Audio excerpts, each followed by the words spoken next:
Hello అండి, అందరికీ నమస్కారం. వెల్కమ్ టు మై స్టోరీ నల్లమలలో ఆ రాత్రి. మరి ఇంకెందుకు ఆలస్యం, పదండి కథలోకి వెళ్ళిపోదాం. అలా గుడిలో దత్తశర్మ నిశ్చితార్థం అని వినగానే మోహిని ఒక్కసారిగా తల ఎత్తి వెళుతున్న పెళ్లి కూతురు వైపే నిశితంగా చూస్తూ ఉంది.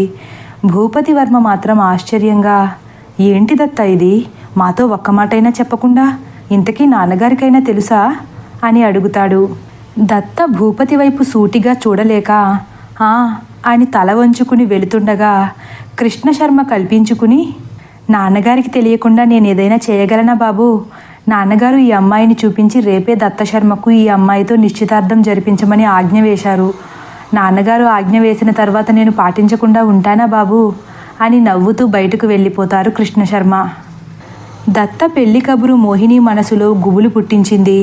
కానీ బయట పడలేని పరిస్థితి. భూపతి వర్మ మాత్రం ఈ విషయం తెలిసి తనతో పాటే తన ప్రాణ స్నేహితుడు పెళ్లి కూడా కుదిరినందుకు చాలా సంతోషంగా ఉన్నాడు. ఆ సంతోషంలోనే, మోహిని, దత్తకు కూడా పెళ్లి కుదిరిపోయింది చూసావా, నాకు చాలా సంతోషంగా ఉంది.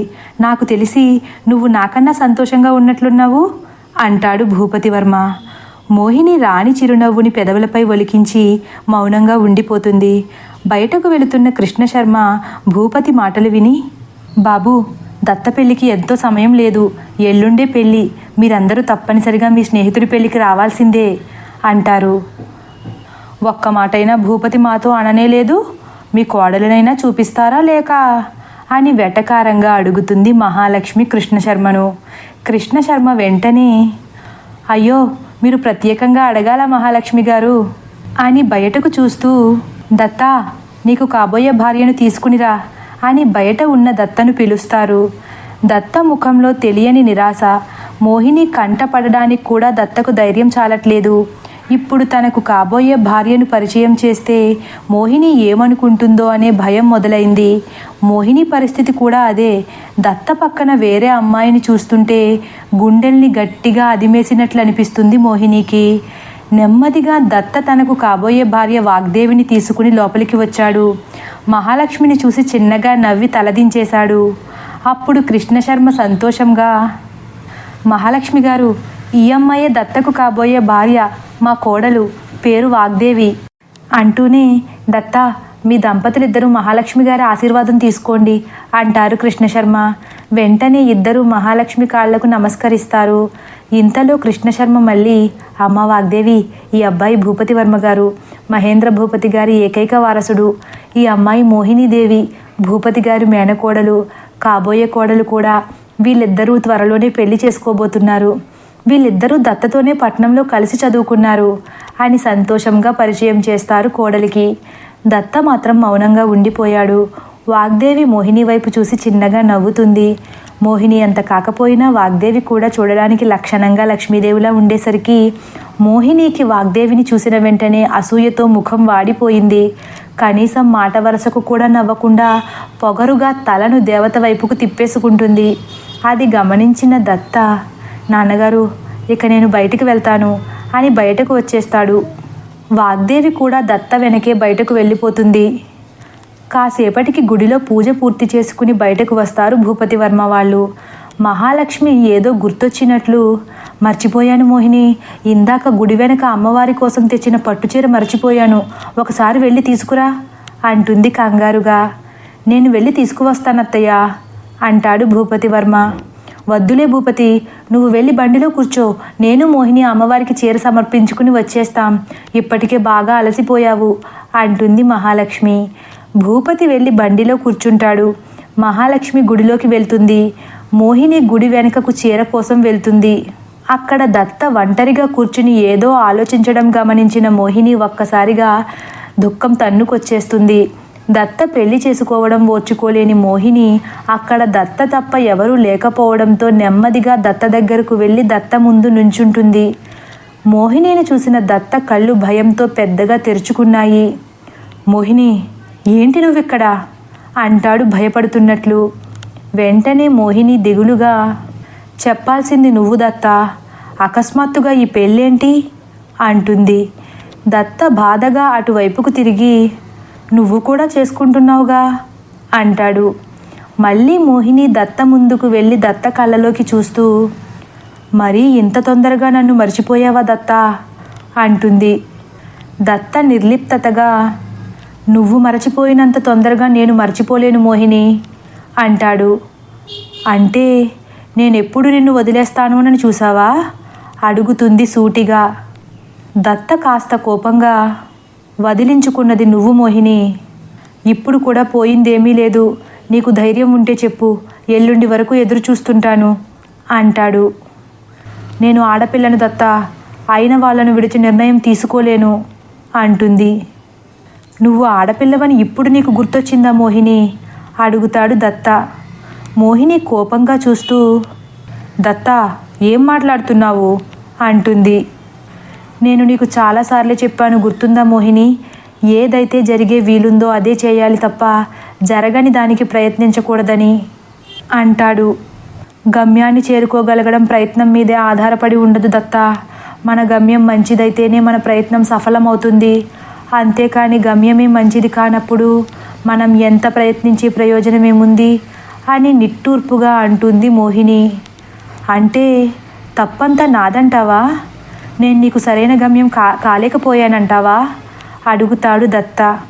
అయ్యో అదేం లేదు, ఇంత తొందరగా నన్ను మర్చిపోగలిగావని చిన్న బాధ అంతే అంటుంది దీనంగా.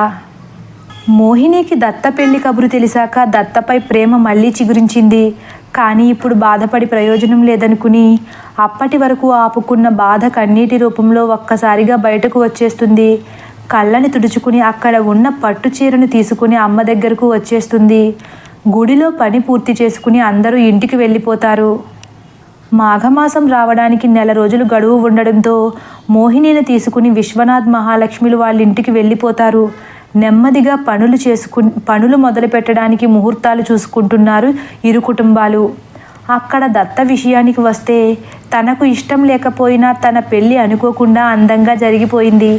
తన మనసులో లేని వాగ్దేవిని తన భార్యగా అంగీకరించడం తప్ప వేరే దారి లేకుండా పోయింది దత్త శర్మకు.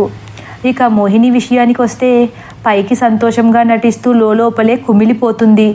ఏమాత్రం తన ముఖంలో పెళ్లి కలే కనపడట్లేదు ఎవరికి.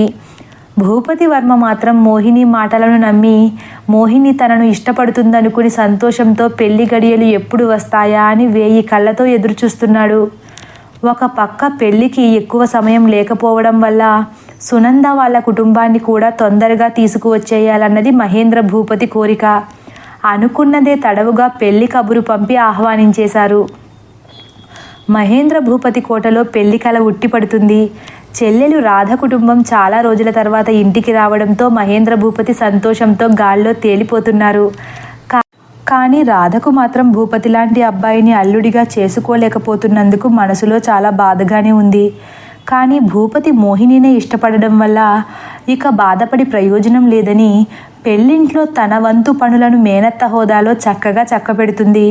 ఇక సునందకు అయితే అక్క మోహిని అంటే ఎనలేని మక్కువ కారణంగా వీళ్ళ పెళ్ళి ఎప్పుడు జరుగుతుందో అని ఆతురతగా ఎదురుచూస్తుంది. సమయం గడిచిపోయింది. పెళ్ళికి 2 రోజుల సమయం ఉందనగా ఆనంద భూపతి కోటంతా బంధువులు, తెలిసిన వాళ్లతో సందడిగా మారిపోయింది. ఈ నెల్లాళ్ల పరిచయంలో భూపతి వర్మ సునందలు కూడా చాలా దగ్గరైపోయారు. సునంద అన్ని విషయాల్లోనూ అందరికీ నచ్చేస్తుంది, ఒక్క వసుంధరకు తప్ప. సునంద అత్తయ్య అత్తయ్య అని సరదాగా కళ్ళ ముందు తిరుగుతూ ఉంటే ఇంత మంచి పిల్లను కోల్పోతున్నానే అని బాధ అరుంధతిని వీడిపోలేదు. మహేంద్ర భూపతి ఆ ఊరి పెద్ద కావడంతో భైరవపురం అంతా కూడా పెళ్లి సందడి చోటు చేసుకుంది. 3 రోజుల ముందు నుంచే ఊరందరికీ భోజనాలు ఏర్పాటు చేయడం, ఇవన్నీ ఒక పండుగ వాతావరణాన్ని తీసుకువచ్చాయి. అదంతా అడవి ప్రాంతం కావడంతో ఎప్పుడూ కొద్దిపాటి జనంతో నిశ్శబ్దంగా ఉండే భైరవపురం మొదటిసారి ఎక్కడ చూసినా జనంతో కిటకిటలాడుతుంది. పెళ్లి రోజు వచ్చేసింది. మహాలక్ష్మి కుటుంబం వాళ్ళ బంధువులకు పక్కనే ఉన్న వేరే కోటలో విడిది ఏర్పాటు చేశారు మహేంద్ర. పెళ్లికి అన్ని సిద్ధం చేసేశారు. అనుకున్న విధంగానే భూపతి వర్మ మోహినీదేవిల వివాహం అంగరంగ వైభవంగా బంధువులు, ఊరి జనం, చుట్టుపక్కల నుంచి వచ్చిన ఊరి పెద్దల మధ్య కన్నుల వైకుంఠంగా జరిగిపోయింది. భూపతి వర్మ ఆనందానికి అవధులు లేవు. తను ప్రాణంగా ప్రేమించిన తన మరదలు తన భార్య అయిపోయింది. మహేంద్ర భూపతి అరుంధతులు కూడా కొడుకు కోడలని చూసి మురిసిపోతున్నారు. ఇక మిగిలిందల్లా వీళ్ళ కార్యం. సత్యనారాయణ వ్రతం అయ్యాక వీళ్ళ కార్యానికి ముహూర్తం పెట్టారు పెద్దలు. ఉదయం సమయం 3 గంటలు. అరుంధతి అడావిడిగా, సునంద, మేము ప్రసాదాలు చేస్తాము, నువ్వు స్నానం చేసి వ్రతానికి కావలసిన పూజ సామాగ్రి అంతా సిద్ధం చెయ్యమ్మా అంటూ గబగబా వంటగదిలోకి వెళ్తుంది. సరే అత్తయ్య అని చకచక అన్నీ చక్క పెట్టేస్తుంది సునంద. ఆ మాటలు విన్న మహాలక్ష్మి, చెప్పడానికి దానికి బుద్ధి లేకపోతే ఈ ఊకొట్టడానికి నీకైనా బుద్ధి ఉండాలి కదా సునంద అంటుంది కోపంగా. సునంద ఆశ్చర్యపోతూ, నేనేం చేశాను పెద్దమ్మా అంటుంది. అవును వదిన, తనేం చేసింది ఇప్పుడు అని అరుంధతి కూడా అడిగేసరికి, ఈ దురదృష్టవంతురాలితో పూజపీట సర్దిస్తే ఇంకేమైనా ఉందా, నా కూతురు జీవితం ఏం కావాలి అంటుంది మహాలక్ష్మి నిష్ఠూరంగా. వదినా అంటుంది కోపాన్ని ఆపుకోలేక అరుంధతి. సునందకు మహాలక్ష్మి మాటలు బాధ కలిగించిన పెద్దమ్మ తీరు తెలిసి అక్కడి నుండి వెళ్ళిపోతుంది. ఇంతలో మహేంద్ర భూపతి కూడా హడావిడిగా లోపలికి వస్తూ, సునందా, సునందా, ఇవిగో ఈ కొబ్బరి బొండాలు దేవుని దగ్గర పెట్టు తల్లి అని ప్రేమగా పిలుస్తారు. సునందపై వీళ్ళు చూపించే ప్రేమ మహాలక్ష్మికి అస్సలు నచ్చదు. సునంద మంచితనంతో వినయంతో ఎక్కడ వీళ్ళని తన బుట్టలో పడేస్తుందో అని కంగారు మొదలైంది. అదే జరిగితే తన కూతురి కన్నా సునందనే ఎక్కువ ఇష్టపడతారేమో అన్న భయంతో మహాలక్ష్మి, ఏంటి తమ్ముడు, మీ భార్యాభర్తలు ఎప్పుడు చూసినా సునందనామ జపమే చేస్తున్నారు అంటుంది వెటకారంగా. అక్క పెడసరపు మాటలు అర్థం చేసుకున్న మహేంద్ర భూపతి, సునంద కూడా నా మేనకోడలే అని మర్చిపోకక్క అంటారు. సర్లే, ఇంకెంత, 2 రోజులుంటే మళ్ళీ సంవత్సరం వరకు కనపడదు నీ చిన్న మేనకోడలు. అది మర్చిపోతున్నావేమో మహేంద్ర, ఎప్పుడు నీ దగ్గర ఉండేది మా మోహిని మాత్రమే అంటుంది. అక్క, సునంద ఎంత దూరంలో ఉన్నా మా మనసులో ఎప్పుడూ ఉండిపోతుంది అని అక్కతో వాదించలేక వెళ్ళిపోతారు మహేంద్ర. సమయం ఉదయం 5 గంటలు. పూజకు అన్నీ సిద్ధంగా ఉన్నాయి. భూపతి వర్మ మోహినీలు కూడా కూర్చుని ఉన్నారు. అందరూ వీళ్ళ చుట్టూ గుమిగూడి కూర్చున్నారు. కృష్ణ శర్మ పూజ మొదలుపెట్టారు. ఓం ఆచమ్య కేశవాయ స్వాహ అని భూపతికి ఉదకం ఇచ్చారు. తర్వాత మోహిని చేయి పట్టు తల్లి అనగానే మోహిని ఉదకం కోసం చేయి చాచింది. కృష్ణ శర్మ కేశవనామాలు చదువుతూ మోహిని చేతిలో ఉదకం పోస్తుండగా ఉన్నట్లుండి మోహిని భూపతి వర్మ వడిలో వాలిపోతుంది. భూపతి వర్మకు ఏం జరిగిందో తెలియక, మోహిని, మోహిని అని పైకి లేపడానికి ప్రయత్నిస్తున్నాడు. ఒక్కసారిగా అందరిలో కంగారు మొదలైంది. మహాలక్ష్మి మోహినిని పట్టుకుని, మోహిని, మోహిని అని తడుతుంది. మహేంద్ర భూపతి కూడా కంగారుగా, శర్మగారు, మోహినికి ఏమైందో చూడండి అంటారు. శర్మగారు మోహిని చేయి పట్టుకుని నాడి గమనిస్తున్నారు. మోహినికి ఏమైందో అన్న భయంతో వణికిపోతున్నారు అందరూ. ఇంతలో శర్మగారు గబాలున పైకి లేచి, భూపతి గారు, మీరు ఒకసారి పక్కకొస్తారా అని అడుగుతారు. మహేంద్ర భూపతి సరే అని శర్మగారి వెనక గదిలోకి వెళ్తారు. శర్మగారు గది తలుపులు వేస్తుండడంతో మహేంద్ర భూపతి ఆశ్చర్యంగా, ఏంటి శర్మగారు, తలుపులు ఎందుకు వేస్తున్నారు? అది అది అది ఎలా చెప్పమంటారు, మీ మేనకోడలు గర్భవతి అయ్యారు భూపతి గారు అని శర్మ భయపడుతూ చెప్పేసరికి మహేంద్ర ఒక్కసారిగా కూలబడిపోతారు. ఒక్క నిమిషం వరకు ఏమీ మాట్లాడకుండా తలదించుకుని ఏదో ఆలోచిస్తున్నట్లు మౌనంగా కిందకు చూస్తూ ఉండిపోయారు. భూపతిని అలా చూసిన శర్మ, అయ్యా భూపతి గారు అంటూ చేయి పట్టుకుంటాడు. వెంటనే మహేంద్ర నేలవైపే చూస్తూ వణుకుతున్న కంఠంతో, శర్మగారు, సరిగ్గానే చూసారా లేక పొరపాటు పడుతున్నారా అని నెమ్మదిగా అంటారు. మీరేనా ఇలా అడుగుతుంది? నేను ఎప్పుడైనా పొరపడడం మీరు చూసారా అయ్యా అంటారు కృష్ణశర్మ. మహేంద్ర భూపతిలో అప్పటి వరకు ఉన్న అయోమయం కాస్త కోపంగా మారిపోతుంది. ఇప్పుడేం చెయ్యాలి? మోహినికి ఏం జరిగిందంటే బయట ఉన్న జనమందరితో ఏం చెప్పాలి అంటూ కళ్ళెర్ర చేసి శర్మ వైపు చూస్తారు. ఎందుకింత కంగారు పడుతున్నారయ్యా? అబ్బాయి అమ్మాయి పెళ్లి కుదిరింది కదా అని తొందరపడి తప్పు చేసుంటారు అంటారు శర్మ. మహేంద్ర భూపతి మాత్రం కోపంగా కనురెప్పలు చిట్లించి తీక్షణంగా శర్మ వైపే చూస్తూ, మావాడు తొందరపడడు శర్మ, గంభీరంగా అంటారు. శర్మ ఆ మాటలకు ఆశ్చర్యంగా, అంటే ఏం మాట్లాడుతున్నారు భూపతి గారు, మీరు మీ మేనకోడల్ని అనుమానిస్తున్నారా అడుగుతారు. నా కొడుకుని పూర్తిగా నమ్ముతున్నాను శర్మ అంటారు గంభీరంగా మహేంద్ర భూపతి. శర్మ ముఖంలో ఆశ్చర్యం రెట్టింపైంది. మీరు మోహినీదేవిని అపార్థం చేసుకుంటున్నారేమో అని నా అభిప్రాయం. ఒకసారి భూపతి వర్మను పిలిచి ఏం విషయం నిర్ధారించుకోకుండా అని చెబుతుండగానే మహేంద్ర కళ్ళు కోపంతో ఎర్రపడ్డాయి. ఆ కోపంతోనే ఆవేశంగా, శర్మగారు మీరెళ్ళి తొందరగా దత్త శర్మను తీసుకురండి అంటారు. ఇప్పుడు దత్తతో అవసరమేముందయ్యా, ఇప్పుడు ప్రశ్నించాల్సింది భూపతి వర్మని తడబడుతూ చెబుతాడు శర్మ. కొన్ని ప్రశ్నలకు సమాధానాలు అందరి దగ్గర దొరకకపోవచ్చు శర్మగారు, ప్రశ్న సంధించిన వాడికే సమాధానం తెలుస్తుంది. మీ ఆంతర్యం ఏంటో నేను అవగతం చేసుకోలేకపోతున్నానయ్యా అని చేతులను జోడిస్తూ చెబుతాడు శర్మ. మహేంద్ర భూపతి హఠాత్తుగా ఉరుము ఉరిమినట్లు పైకి లేచి గట్టిగా, శర్మ నువ్వు అధిక ప్రసంగం ఆపి నిమిషాల్లో నీ కొడుకుని ఇక్కడికి తీసుకురావాలి అని తలుపు తీస్తూ కోపంగా వెనక్కి తిరిగి, మోహిని గర్భవతి అని బయట ఎవ్వరికీ తెలియకూడదు శర్మ, తెలిస్తే మా వంశం పరువు ఈ రోజుతో నాశనం అయిపోతుంది, అర్థమైందా గంభీరంగా చెబుతారు.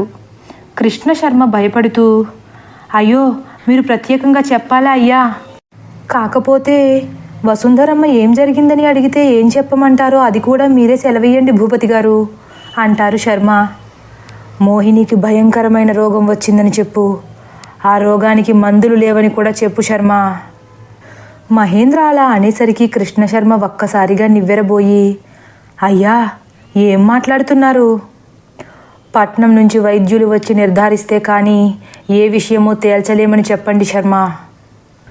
భూపతి గారు ఈరోజు మొదటిసారి మీ మాటలు నాలో భయాన్ని పుట్టిస్తున్నాయి, చెప్పింది చెప్పినట్లు చెయ్యండి శర్మ అని ఆవేశంగా బయటకు వెళ్ళిపోతారు. మహేంద్ర భూపతి వెనకే శర్మ కూడా వేగంగా బయటకు వచ్చేస్తాడు. వీళ్ళు వెళ్ళేసరికి మోహినికి మెలకువ వచ్చి నీరసంగా కూర్చుని ఉంది. మహాలక్ష్మి భుజంపై తలను వాల్చి ఉంది. వీళ్ళ రాక చూసిన వసుంధర కంగారుగా, శర్మ మోహినికి ఏమైంది, ఎందుకు అలా పడిపోయింది నా మనవరాలు, ఎందుకు భూపతిని లోపలికి తీసుకువెళ్ళావు, మోహినికి ఏం పర్లేదు కదా అని ప్రశ్నల మీద ప్రశ్నలు వేస్తుంది. అక్కడ ఉన్న అందరూ శర్మ సమాధానం కోసం ఉత్కంఠతో ఎదురు చూస్తున్నారు. శర్మలో బిత్తరపాటు, ఏం చెప్పాలో తెలియని సందిగ్ధత. వసుంధర కోపంగా, శర్మ నిన్నే అడిగేది, మాట్లాడకుండా అలా నుంచున్నావే అంటుంది. మోహినీదేవికి అని నసుగుతున్నారు శర్మ. ఇంతలో మహేంద్ర కల్పించుకుని, అమ్మా నీ మనవరాలకి తగ్గని ఒక భయంకరమైన రోగం వచ్చింది అని అనగానే అక్కడ ఉన్న వాళ్ళందరూ ఒక్కసారిగా నిర్ఘాంతపోతారు. వెంటనే మహేంద్ర అక్కడ ఉన్న బంధువులు మిగిలిన వారితో, మోహినీదేవికి ఆరోగ్యం బాలేదు, ఆ కారణంగా ఈ వ్రతాన్ని ఆపివేస్తున్నాము, దయచేసి మా ఇంట్లో వాళ్ళు తప్ప మిగిలిన వాళ్ళందరూ ఎవరి ఇళ్లకు వాళ్ళు వెళ్ళిపోవలసిందిగా వేడుకుంటున్నాను అని చేతులెత్తి నమస్కరిస్తూ దీనంగా చెప్పేసరికి, మహేంద్ర నీకేమైనా పిచ్చి పట్టిందా, సత్యనారాయణ స్వామి వ్రతం ఆపేస్తానంటావేంటి, వ్రతం ఇలా మధ్యలో ఆపేస్తే అనర్థమని నీకు తెలియదా అంటుంది వసుంధర. జరగాల్సిన అనర్థం జరిగిపోయిందమ్మా. అందరూ ఒక్కసారిగా అక్కడి నుండి వెళ్ళిపోవడానికి లెగిసి నుంచుంటారు. నా మనవిని ఆలకించినందుకు అందరికీ కృతజ్ఞతలు అని మహేంద్ర అనగానే ఒక్క నిమిషం కూడా ఎవ్వరూ ఆలస్యం చేయకూడదని నిర్ధారించుకుని అక్కడి నుండి వెళ్ళిపోతున్నారు. ఇంట్లో వాళ్ళు మాత్రం మోహిని ఆరోగ్యం గురించి తెలుసుకుని తీవ్ర విషాదంలో మునిగిపోయారు. ఒక్క నిమిషం పరిస్థితి మొత్తం మారిపోయింది. వ్రతం ఆగిపోయింది. సంతోషంగా ఇంటికి వచ్చిన బంధువులు అనుకోకుండా ఇలా విషాద వార్తతో బయటకు వెళుతున్నారు. నెమ్మదిగా కోటలో ఉన్న జనం మొత్తం ఖాళీ అవుతున్నారు. మహేంద్ర శర్మ వైపు చూసి దత్తను తీసుకురా అన్నట్లు కళ్ళతోనే సైగ చేస్తారు. శర్మకు ఇప్పటికీ కూడా మహేంద్ర ఎందుకు దత్తను తీసుకురమ్మంటున్నారో అర్థం కాని పరిస్థితి. కానీ రాజాజ్ఞ పాటించక తప్పదు కాబట్టి హుటాహుటిన ఇంటికి బయలుదేరారు. వెళుతున్న శర్మలో తెలియని భయం కూడా మొదలై మనసులో ఈ విధంగా అనుకుంటూ నడుస్తున్నారు. అసలు మహేంద్ర భూపతి గారు ఇప్పుడు దత్తను ఎందుకు హడావిడిగా తీసుకురమ్మంటున్నారు? దీనికి దత్తకు సంబంధం ఏముంది? అయినా రాజుగారు ఎప్పుడూ ఆధారాలు లేకుండా మాట్లాడరు కదా. ఏమో, దత్తను కలిస్తేనే కానీ ఏమీ చెప్పలేని పరిస్థితి అనుకుంటూ వేగంగా వెళుతున్నారు శర్మ. ఇంతలో బంధుజనం అంతా ఇల్లు ఖాళీ చేసి వెళ్ళిపోయారు. ఇల్లంతా ఒక్కసారిగా నిశ్శబ్దం ఆవహించింది. కాంతమ్మ, ఇంట్లో పనివాళ్ళెవరూ కూడా ఉండకూడదు, మేము కబురు పెట్టే వరకు రావద్దు అని పనివాళ్లను కూడా వెళ్ళిపోమంటారు మహేంద్ర భూపతి. అంతే, ఒక్క క్షణంలో పనివాళ్ళు కూడా మాయమైపోయారు. ఇంట్లో మహేంద్ర భూపతి కుటుంబం తప్ప మరెవరూ లేరు. మహేంద్ర వెంటనే, భూపతి ఒకసారి నువ్వు నాతో రా. మాటల్లో గాంభీర్యం. భూపతి భయపడిపోతూ నాన్నగారి వెనకే గదిలోకి వెళ్తాడు. మోహినికి వచ్చిన ఆ రోగం ఏంటో తెలుసుకోవాలన్న కంగారులో, నాన్నగారు మోహినికి ఏమైంది అని అడుగుతాడు. భూపతి, మోహిని తల్లి కాబోతుంది, తండ్రివి నువ్వేనా అని అడగగానే భూపతివర్మ ఒక్కసారిగా నివ్వెరబోయి అయోమయంగా మహేంద్ర వైపే చూస్తున్నాడు. తదుపరి భాగం కోసం వేచి ఉండండి. ఒకవేళ నా కథ కానీ మీకు నచ్చినట్లయితే లైక్ చేసి సబ్స్క్రైబ్ చేయడం మర్చిపోకండి. Thank you for watching.